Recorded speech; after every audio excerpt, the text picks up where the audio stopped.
from Bev, for individuals who don't want to get vaccinated for their own personal reasons, how will this affect them traveling into Guam? Will the mandatory quarantine apply to them even if they have the negative test?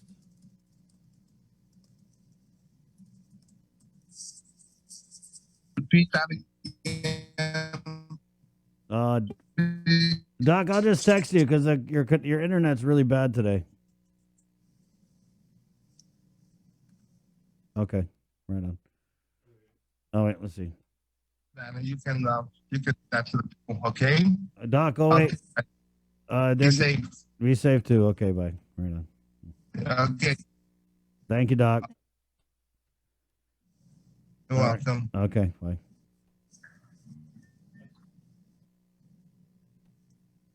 All right. Hey, Bree. Yeah. Did you get all of those answers? When? I thought it was cool. He was saying that, the private sector isn't going to wait for the government. So by the end of this week, they're going to roll out this QR code to verify whether you've been fully vaccinated. And it'll also be able to tell you when the last time you got tested and the results. And then next week, he was talking about how they're going to roll out if you're fully vaccinated, right, you don't have to quarantine. So that was a lot of information, although it was kind of choppy. But I think we got the gist of what he was saying. Did you get Definitely an answer? have to follow up. Bree, did you get an answer? Was there anything that Dr. Hoa said that could address Bev's comment about individuals who don't want to get the vaccine for whatever reason and the impact that'll have on them coming into Guam? No, other than you'll have to quarantine. Okay. Yeah. Right, yeah. Also, there you go. Senator Duenas, Minority Leader Senator Chris Duenas joining us now. Thanks for jumping on last minute notice, Senator, but we wanted to ask about this. The priorities list that all 15 senators signed off on and sent over to the governor. Well, first of all, did you guys... Senator, your meeting's tomorrow. Did you at least, Masaya, wish the governor a happy Mother's Day so you're going in on some good vibes? Well, for purposes of this morning, I'm going to have to wish Bree a happy Mother's Day and welcome. Oh, thank you. And Chris, thank you for the opportunity, and Jason Hoffaday. Bree, you're still in jail, I see. So, but yes, we have, we've on a number of different chats yesterday, we were spending a lot of time sending out Mother's Day greetings. So we've greeted all of our fellow officials, and so consider the governor formally wished a happy Mother's Day. Right on. That being said, what time's the meeting tomorrow, and how are you feeling going into it?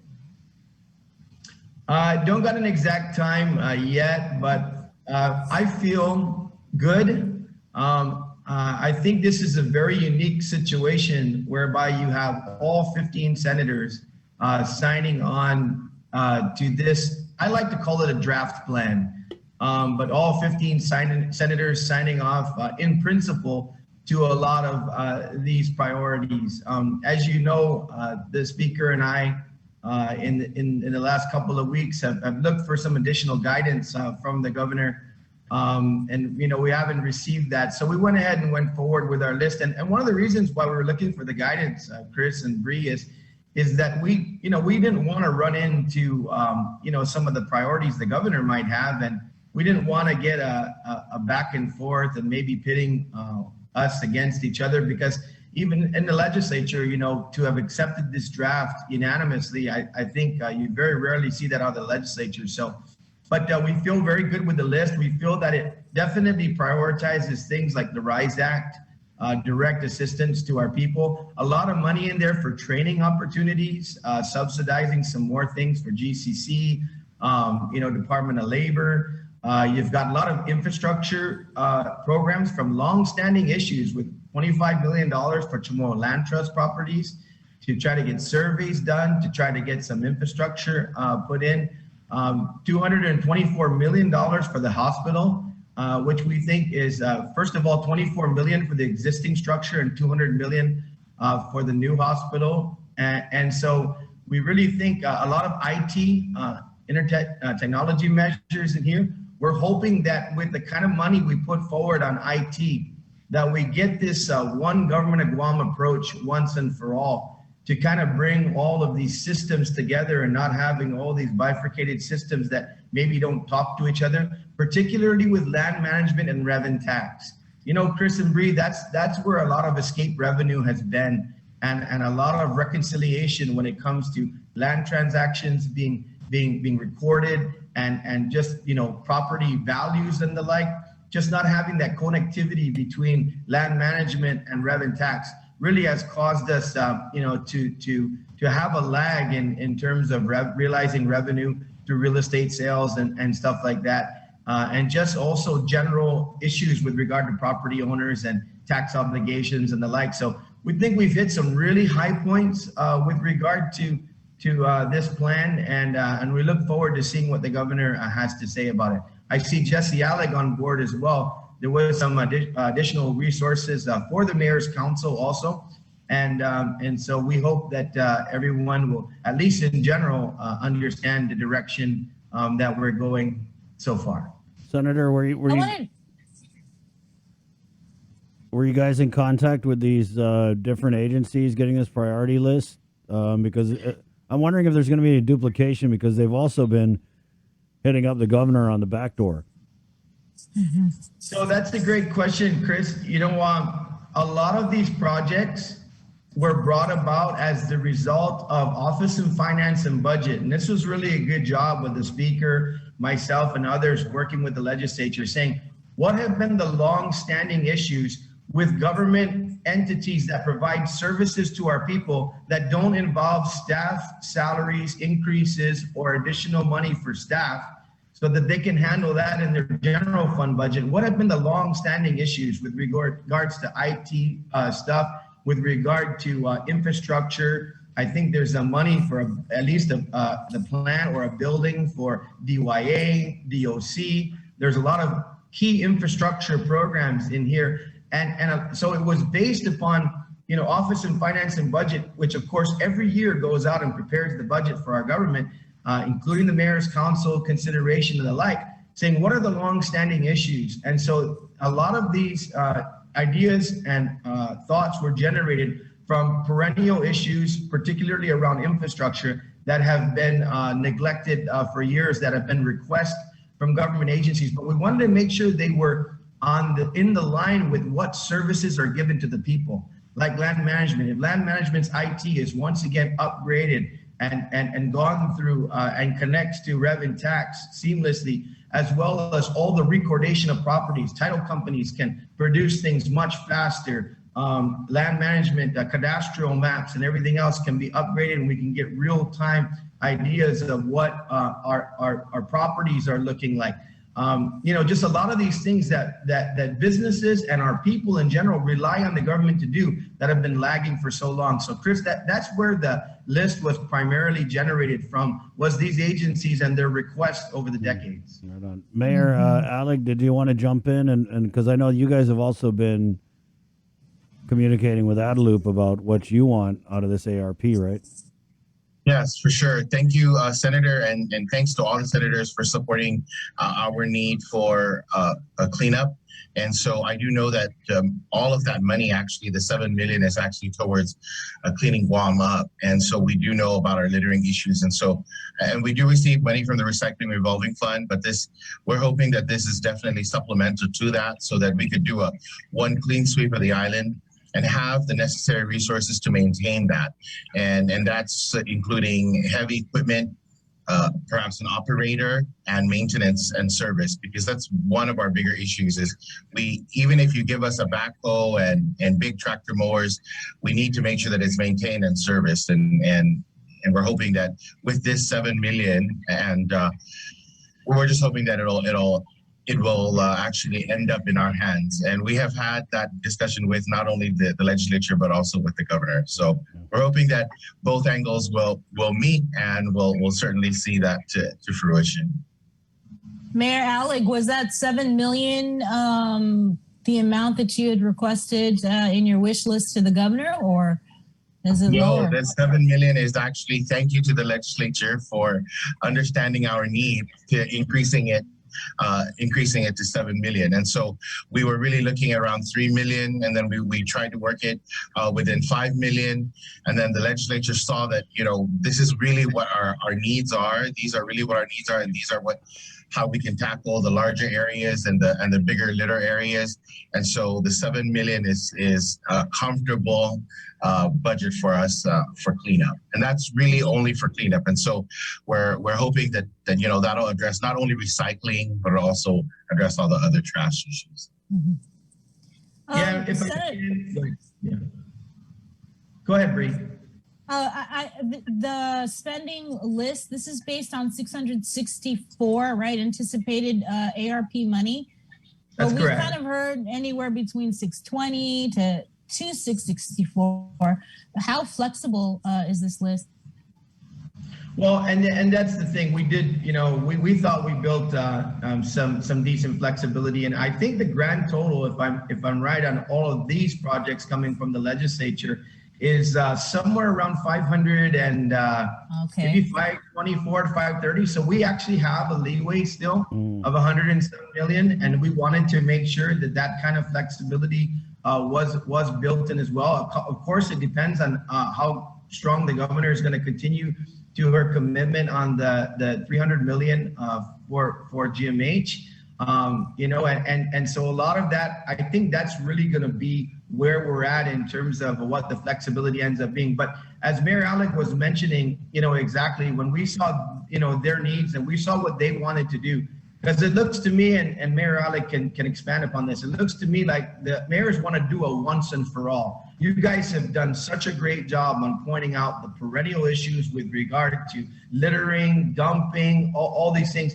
And I think the mayors are onto something here. I think that if they're funded properly to make sure that they get the support with equipment and also operators and the like, and they're just going out there and pointing out in the villages where we go out and clean Guam. I think after that, we can really do some strong monitoring, surveillance, and other things, and start catching these derelicts that will go out and do these things. If we really hit it with a wide approach, straight away. And so I wanted to compliment Jesse, and that's why we saw their need, and we wanted to just make sure that they have the resources to do it wholeheartedly. But yeah, Bree, there is some flexibility in here.